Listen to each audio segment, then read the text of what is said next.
আপনাদের কাজে যদি কেউ বাধা দিয়ে থাকে তার বিরুদ্ধে আমরা ব্যবস্থা নেওয়ার জন্য প্রস্তুত থাকবো। সার্বক্ষণিক এর কোনো ভিত্তি নেই এবং এর কোনো ভিত্তি তো দূরের কথা, এদের কোনো তৃণমূলে কোনো স্থানও নেই।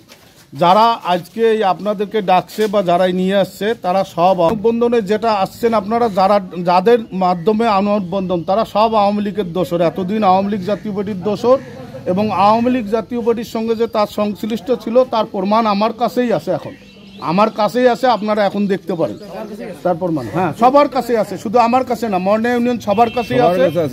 এখন ওরা ভাবতেছে যে আগামী দিনে বিএনপি পাওয়ার আসবে, বিএনপি ঢুকার জন্য এখন ওরা পয়সা টয়সা বিভিন্নভাবে লবিং কোথায় কি করা লাগে এগুলেন করতেছে।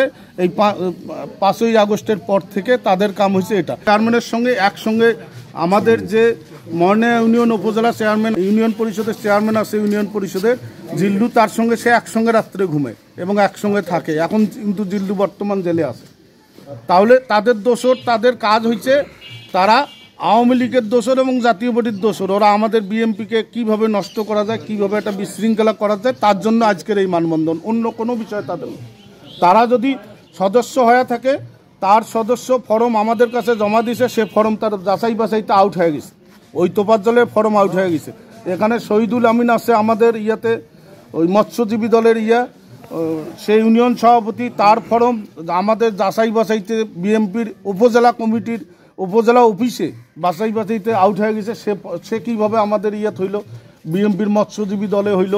এবং এই দোসররা এখনও আছে এবং এদের চলমান প্রক্রিয়া এখনও চালাচ্ছে।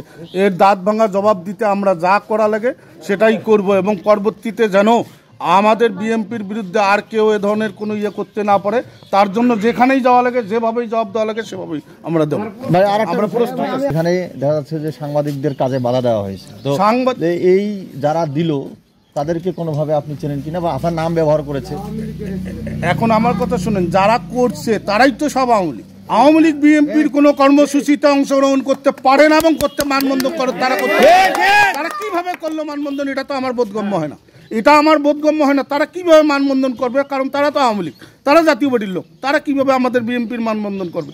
এটা করার অধিকার তাদের নাই এবং ওই যারা ওই টেবিলে ছিল একজনেরও না। দেশটাকে সিচুয়েশনে ফেলার জন্য মোহাম্মদ মীর কাসেম মিটু, আমি সাবেক গঙ্গাছড়া থানা বিএনপির সিনিয়র সহসভাপতি ছিলাম, বর্তমান যুগ্ম আহ্বায়ক গঙ্গাছড়া থানা বিএনপির, মর্না ইউনিয়ন বিএনপির আহ্বায়ক এবং আপনাদের কাজে যদি কেউ বাধা দিয়ে থাকে তার বিরুদ্ধে আমরা ব্যবস্থা নেওয়ার জন্য প্রস্তুত থাকবো।